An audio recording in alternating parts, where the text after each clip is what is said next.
So, mga bagay na kailangan mong gawin na kung saan lalaki naman ang maghahabol sa iyo. Yes, mga kamamay, totoo ang narinig mo. Sana magawa mo to ng maayos, sana magawa mo to ng perfect para talagang sumunod ang isang lalaki, para talagang maghabol sa iyo ang isang lalaki. So, wag natin masyadong patagalin mga kamamay. Alam ko, excited ka na malaman ang mga bagay na ito. So sana mga kamamay, kayanin mo at tiisin mo kung ano man ang dapat tiisin sa mga tips na i-share ko sa inyo. So huwag natin masyadong patagalin mga kamamay. Kung napindot mo na yung subscribe button at na-like mo na yung video ito, magsimula na tayo. So ano nga ba ang mga bagay na kailangan mong gawin na kung saan, papaanong lalaki naman ang maghahabol sa iyo? So number 1, know your worth. Yes, mga kamamay, dapat alam nyo po ang halaga ninyo. Kung ikaw yung babaeng high value, ikaw yung babaeng nag-aayos, nagpapaganda, nagpapasexy, alam mo dapat ang value mo. Ikaw dapat yung babaeng hinahabol. Hindi ikaw dapat yung babaeng nagpapahabol. Kasi the more na masyado mong pinakikinggan yung nararamdaman mo, kahit niloloko ka na ng isang lalaki, tingnan mo, ikaw pa rin yung naghahabol. Ikaw pa rin yung nagmamakaawa sa kanya. Kahit napakaganda mo. Kaya nga yung iba dyan, nagtataka. Ang pangit-pangit naman ng jowa mo, bakit naghahabol ka? Ang ganda-ganda mo, bakit naghahabol ka? Sabihin mo, mahal ko eh. Kahit mali na yung ginagawa, naghahabol ka pa rin eh. Kamama, hindi ganun. Know your worth kung alam mong sobra na. Kung alam mong masyado ka ng sinasaktan. Alam mong masyado ka ng pinagtataksilan. Dapat ka naman sa kanya. Okay? Mabait ka naman sa kanya, hindi ka naman nagloloko. Wala ka namang ginagawang mali sa inyong relasyon, pero bakit niloloko ka? Ulit-ulit ka nang niloloko. Ikaw na lang palaging lumuluha. Ikaw na lang palagi yung naghahabol. Dapat mga kamamay, know your worth. Know your worth mga kamamay. Alamin mo ang halaga mo. Babae ka, maganda ka, sexy ka, mabait ka, tapat ka. Pero bakit naghahabol ka, nagmamakaawa ka sa isang lalaki, hindi makita ang lahat ng iyon? Hindi ka pahalagahan ng isang lalaki at hindi maghahabol ang isang lalaki kapag hindi mo alam ang halaga mo. Kamamay, anong gagawin ko kung malaman ko ang halaga ko? Syempre, huwag kang maghahabol. Hayaan mong siyang magsisi sa kanyang mga ginawang kasalanan. Ang isang lalaki hindi magsisisi kung alam mong hinahabol mo siya o kung nakikita niyang hinahabol mo siya kahit mali na yung kanyang ginagawa. Bakit? May babalikan pa rin siya meron pa rin siyang uuwian. Meron pa rin siyang mauuto kapag nagkabulilyaso na lahat ng kanyang mga pinagagawang kalokohan ngayon. Okay? Iparamdam mo sa kanya na wala na siyang babalikan. Iparamdam mo sa kanya na hindi ka na willing maghintay sa kanya. At the end of the day, tingnan lang natin kung magloko pa yan. Tingnan lang natin kung mamabae pa yan. Marirealize niya ang halaga mo. Maghahabol siya sa iyo. Kung hindi mo ipapakitang naghahabol ka sa kanya, ang hirap kasi sa iyo, naghahabol ka kahit mali na siya. Kamamay, mahal ko nga eh. Kamamay, hindi ko kayang mawala siya. Matagal na kami, 10 taon na kami. Porket ba 10 taon na kayo, hindi mo na siya iiwan? Kung niloloko ka naman, kung pinagpapalit ka naman, minsan nga nakita mo pa sila na nagtatalik aktong-akto. Tapos ano? Pinalampas mo pa rin? Hindi ka ba makaramdam, kamamay? Hindi ka na niya gusto. Palipasan ka lang. Ikaw lang yung last option niya. Yung tipong kapag hindi siya tinanggap ng mga babae niya, ikaw yung babalikan niya. Gusto mo ba yon? Tapos habang tumatagal ang inyong relasyon, patoksik na ng patoksik. Pati yung sarili mo, napapabayaan mo na.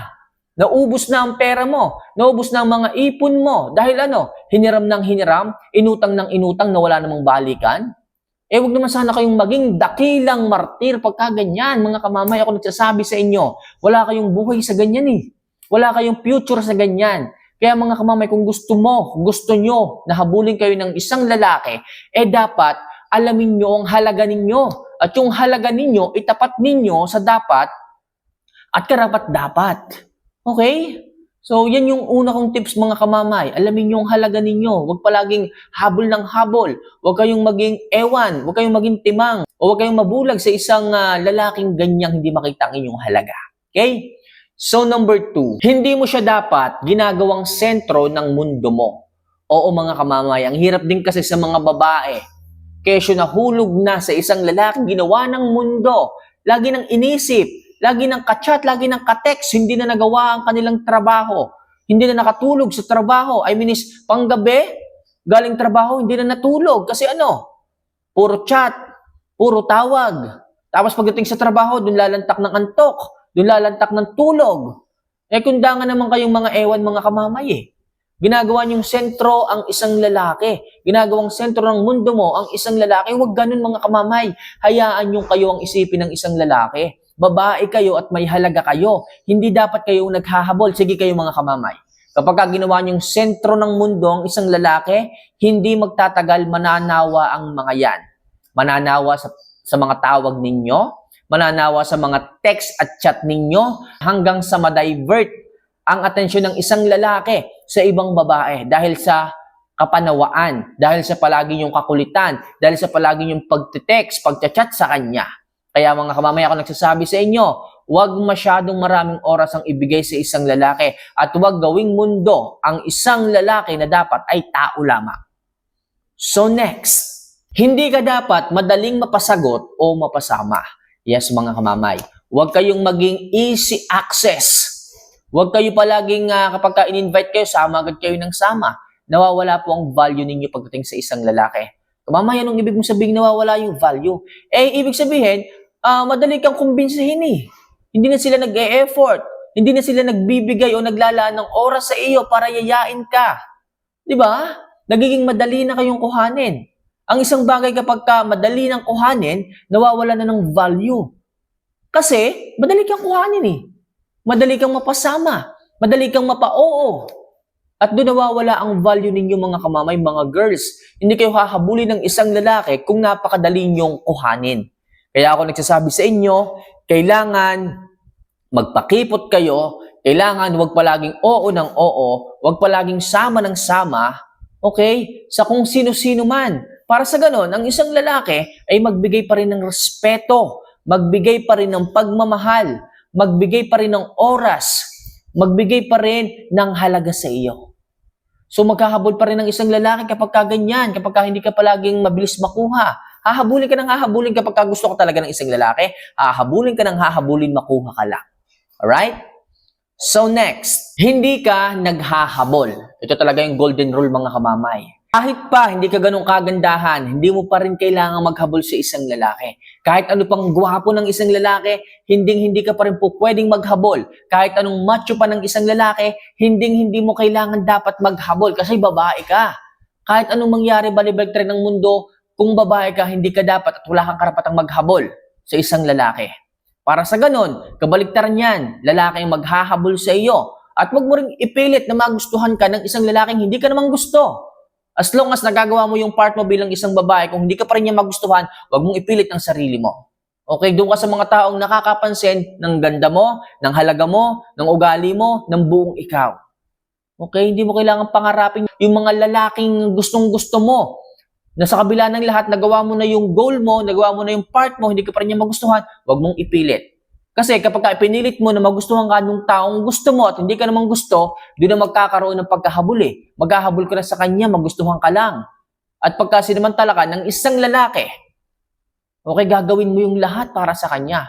At pag ginawa mo lahat para sa kanya, doon ka na sasamantalahin ng isang lalaki na tipong peperahan ka, yung tipong aabusuhin ka, yung tipong ipagagawa sa iyo ang lahat.